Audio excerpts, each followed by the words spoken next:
Hello and welcome back to Express videos relevant for ACCA paper P2. In order to properly follow them, please go to our website at www.theexpgroup.com and download our Express note. In this Express video, we will cover IS 18, which deals with revenue recognition, and IS 8, with changes in accounting policy, estimates, and errors. IS 18 is a fairly old standard, but it's just an application for you in the exam of substance over the legal form of the contract. Standards deals with 5 types of revenues. Revenues from sales of goods, rendering services, interest, royalties, and dividends.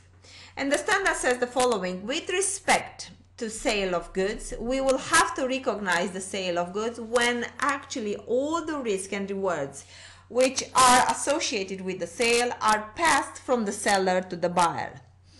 That might be earlier or later than when the legal title actually passes.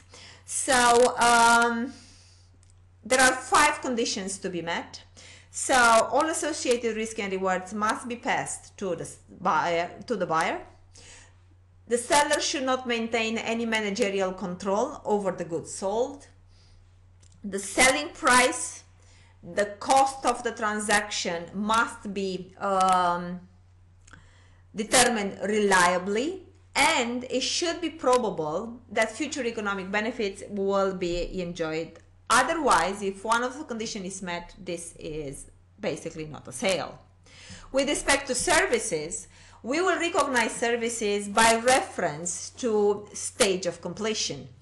So the same conditions pretty much must be met. The selling price and the cost associated to the transaction must be determined reliably.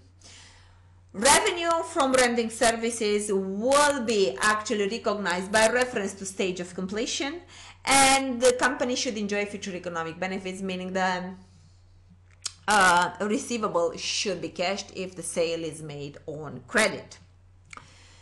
Valuation of revenue. The standard says if the sales is made over a long payment terms, okay, we have to recognize both the sale and the receivable at the net present value using an appropriate discount rate. And this will be shown actually as an income, finance income, over the time of the contract. Remember how to discount? 1 plus r to the power of n, where r is the rate and n, if you want, is the number of years in this case. Now, bundle sales. So, for instance, where we have transactions where we actually sell goods and we also provide services, we have to unbundle them in order to properly account for it. So in here, there is a classical example with the car acquisition, which is actually bought with a free service package over 3 years. The cost price of the car, the 30,000, should be split between the market value of the 3-year servicing agreement, which in this case is 3,000, and the value of the goods sold. The value of the goods sold will actually be recognized by the seller, by the car dealership immediately, when actually the car is handed over to you. But the 3-year servicing agreement will actually be deferred over a 3-year period.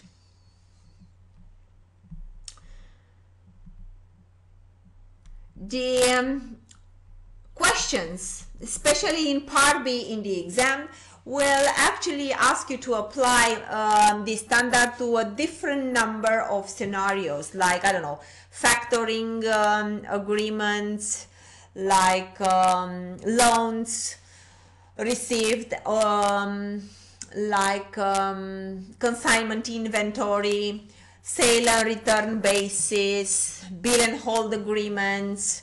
So in order to actually properly answer this question in the exam, decide which is the asset in question, which might be inventory or might be receivables if we are talking about a factoring agreement.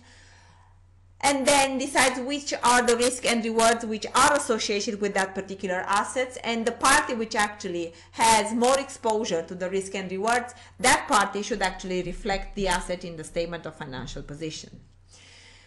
IAS 8 is actually dealing only with what happens basically when we change our accounting policy, accounting estimates, or when we find errors into the statement of financial position.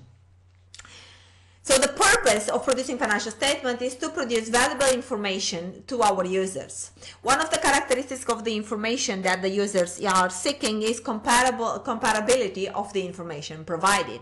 If we change our accounting policy, then the information provided is no longer comparable. In order to make it comparable, we have to go back and restate by adjusting the assets and liabilities affected and also the opening balance on the retained earnings.